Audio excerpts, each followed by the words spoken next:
കൊല്ലം Kadakkal vocational higher secondary സ്കൂളിൽ വിദ്യാർത്ഥികളുടെയും രക്ഷിതാക്കളുടെയും പ്രതിഷേധം. +1 അഡ്മിഷൻ കിട്ടാത്തതിനെ തുടർന്നായിരുന്നു പ്രതിഷേധം.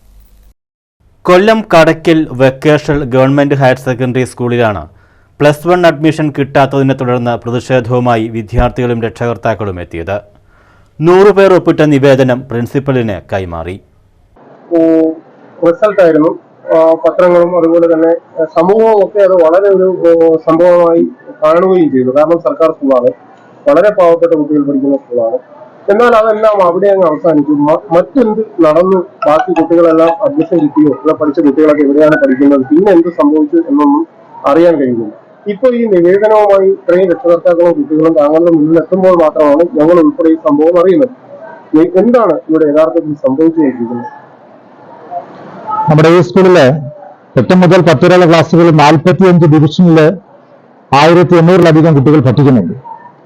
ഇതിലെ SSLC-യില് 600 കുട്ടികൾ കഴിഞ്ഞ കുറേ വർഷങ്ങളായി പാസ് ഔട്ടായി വരികയും ചെയ്യുന്നുണ്ട്. 150-നും 180-നും ഇടയ്ക്ക് കുട്ടികൾ ഫുൾ A+ ജയിക്കുകയും ചെയ്യുന്നുണ്ട്. എന്നാൽ നമ്മുടെ ഈ സ്കൂളില് ഹയർ സെക്കൻഡറി +2 3 ബാച്ചുകൾ മാത്രമാണുള്ളത്.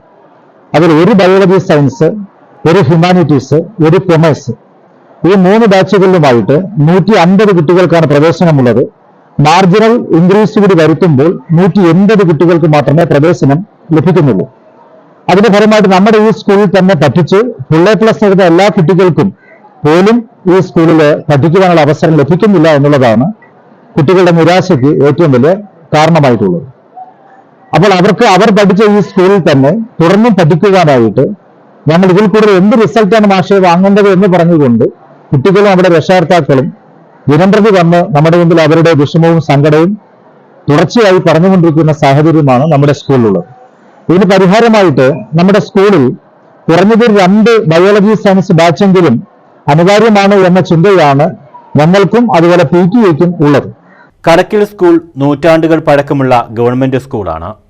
ഇവിടെ ഈ കഴിഞ്ഞ SSLC പരീക്ഷയിൽ 591 പേരാണ് വിജയിച്ചത്. ഇതിൽ 155 കുട്ടികൾക്കാണ് പൂർണ്ണമായും A+ കിട്ടിയത്.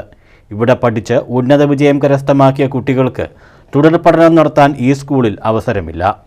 ഇവിടെ ആകെ 3 ബാച്ചുകളിലായി 150 കുട്ടികൾക്കാണ് പഠനം നടത്താൻ കഴിയുന്നത്. 20% വർധനവ് നൽകുമ്പോൾ 30 കുട്ടികൾക്ക് കൂടി പഠനം നടത്താം. എന്നാൽ അരനൂറ്റാണ്ട് പോലും പഴക്കമില്ലാത്ത സമീപത്തുള്ള മറ്റൊരു സ്കൂളിൽ നിലവിൽ 7 ബാച്ചുകളാണ് അനുവദിച്ചിരിക്കുന്നത്. ഈ സ്കൂളിൽ മാനേജ്മെന്റ് സീറ്റിൽ അഡ്മിഷൻ ലഭിക്കണമെങ്കിൽ 40,000 മുതൽ 80,000 രൂപ വരെ നൽകണമെന്ന് രക്ഷകർത്താക്കളും കുട്ടികളും പറയുന്നു. ഈ സ്കൂളിൽ ബാച്ച് അനുവദിക്കാതെ മറ്റു സ്കൂളിലേക്ക് കൂടുതൽ ബാച്ചുകൾ, മാനേജ്മെന്റ് സ്കൂളിലേക്ക് കൂടുതൽ ബാച്ചുകൾ അനുവദിക്കുന്നതാണ് ഇതിലൂടെ ഞങ്ങൾ കുട്ടികൾ നോക്കിക്കാണുന്നത്. കാരണം ഈ സ്കൂളിൽ ഇത് അനേകം വർഷങ്ങളായിട്ട് നടക്കുന്നത് ഇത് തന്നെയാണ്. എത്രയോ നാളായിട്ട് നമ്മുടെ PTA-യും HM പ്രിൻസിപ്പളും എല്ലാവരും ഇതുപോലെ മിനിസ്റ്ററിന് ഇതിനു വേണ്ടി പോരാടുന്നു, ഇതിനു വേണ്ടി മിനിസ്റ്ററിനെ കാണാൻ പോകുന്നു, എന്നിട്ട് പോലും അതിലൊരു ഫലവും കിട്ടുന്നില്ല. അതുകൊണ്ട് തന്നെ ഇതിൽ നമുക്ക് മനസ്സിലാവുന്നത് സാമ്പത്തിക ഉന്നമനം നേടാൻ വേണ്ടിയിട്ട് തന്നെയാണ് മാനേജ്മെന്റ് സ്കൂളുകൾ ശ്രമിക്കുന്നത്. അതുകൊണ്ടാണ് ഈ സർക്കാർ സ്കൂളിനെ ഇങ്ങനെ താഴ്ത്തി കിട്ടുന്നത്. ഇത് ഞങ്ങൾക്ക് പറയാനുണ്ട്. സ്വകാര്യ സ്കൂളുകൾക്ക് സീറ്റ് കച്ചവടം നടത്താൻ അധിക ബാച്ച് അനുവദിച്ചപ്പോൾ കൊല്ലം ജില്ലയിലെ തന്നെ ഏറ്റവും വലിയ സർക്കാർ സ്കൂളിനെ അവഗണിച്ചു. സംസ്ഥാനത്ത് ഫുൾ A+ വാങ്ങിയ കുട്ടികൾക്ക് പോലും മാനേജ്മെന്റിന് അമിത തുക നൽകി അഡ്മിഷൻ വാങ്ങേണ്ട അവസ്ഥയാണ് നിലവിലുള്ളത്. PTA ഫണ്ട് മാത്രം വാങ്ങാൻ അനുമതിയുള്ളപ്പോഴാണ് പ്രദേശത്തെ 3ഓളം മാനേജ്മെന്റ് സ്കൂളുകൾ അമിത പണം വാങ്ങി കുട്ടികളെ ചൂഷണം ചെയ്യുന്നതെന്ന് രക്ഷകർത്താക്കളും പറയുന്നു. ന്യൂസ് ബ്യൂറോ, കൊല്ലം.